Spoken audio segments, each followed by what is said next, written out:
PK Madam je buba grani tuyi je sagai khana roka buskang ADC election no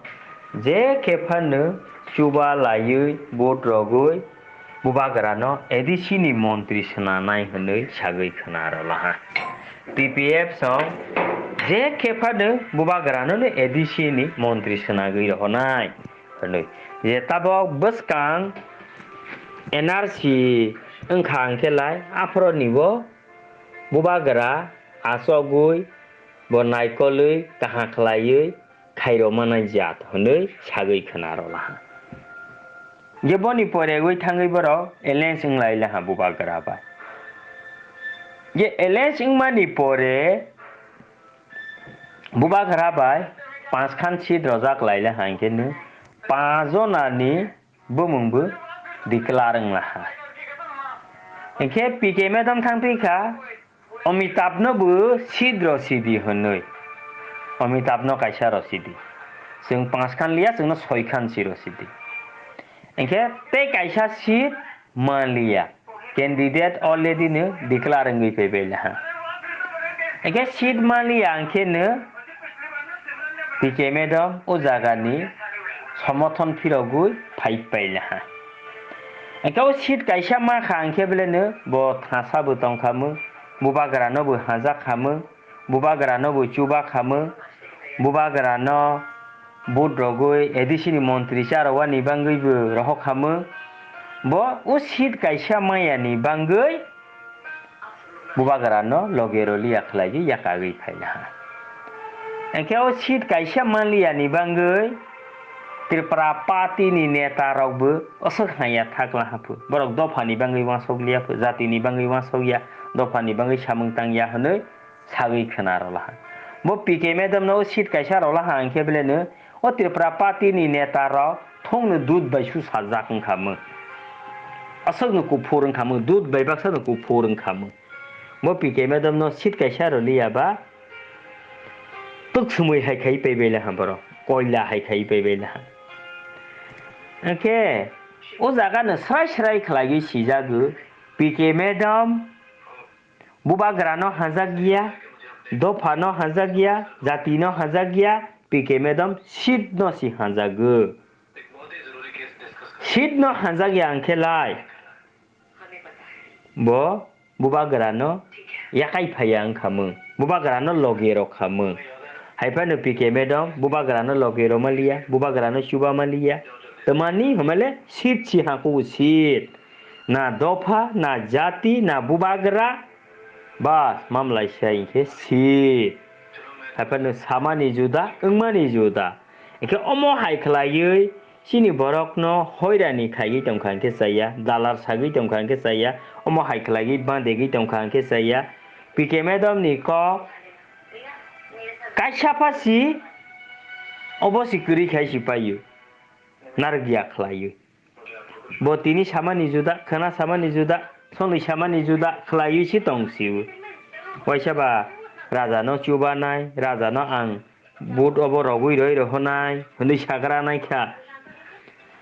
दरका नांखे रय रहनाय हनै साफिग्रा नायखा खलायै बारबारनो सावो मामलायसे सिगांबो सिलुं रगो थांलागि sign रलाय फैलायला हा हाफानो अबनि कक्सले लिया जादों हांखे याकाय फैफिलांखा ताबो बहाहाय बनि ओ सीट कायसा मालिया माले ओ बुबाग्रानो हाजागमा बियारो थांबा बेखौ सामालिया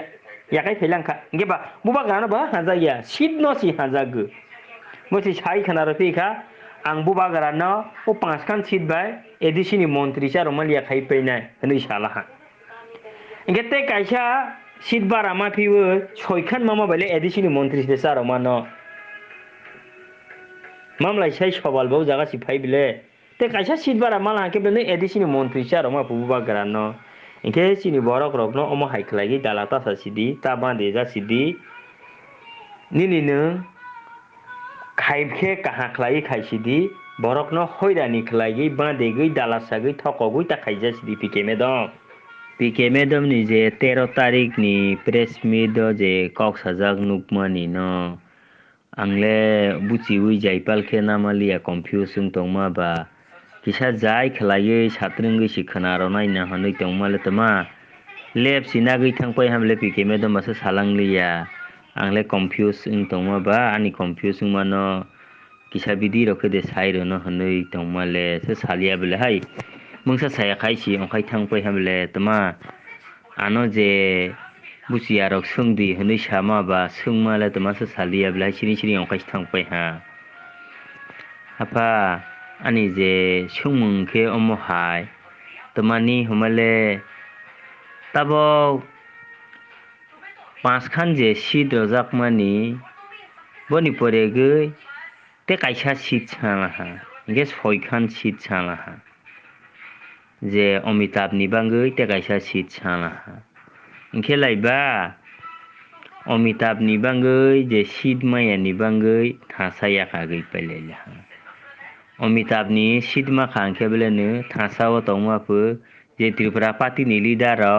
जतनो दूध बायसु साजाफो गबसी अमिताभ नि जे बाता शीत कैसा मालिया अंके बेलेनो ओ त्रिपुरा पार्टी नि नेता र थुं बाकपार थाक जाकफो असर हाया थाक जाकफो इनके बनो ना अंके कंफ्यूज हा तमा ओ शीत दे कहा हाया बा खा अंके बनो सिपाल थागै दङ हा तमा पीके मैडम अमिताभ नि बाता शीत कैसा माला हांके बेलेनो ओ त्रिपुरा पार्टी नि नेता तंनाय र लीडर तंनाय र जत दूध बायसु साजाकफो ओ जियो अब माली आंखे बेलेनो शीत कैसा माली आंखे बेलेनो ओ त्रिपुरा पार्टी नि नेता र हाथुं हाया थाक जाकना हाफो बर' हाय दफानि सामंखायाफो बर' जातिनि सामंखायाफो जातिनो हाजागियाफो हनै पाइला हाफो बर' इनके तक पीके मैडम ले दफानो जातिनो हाजाक नाइबा ओ शीत कैसा माइबो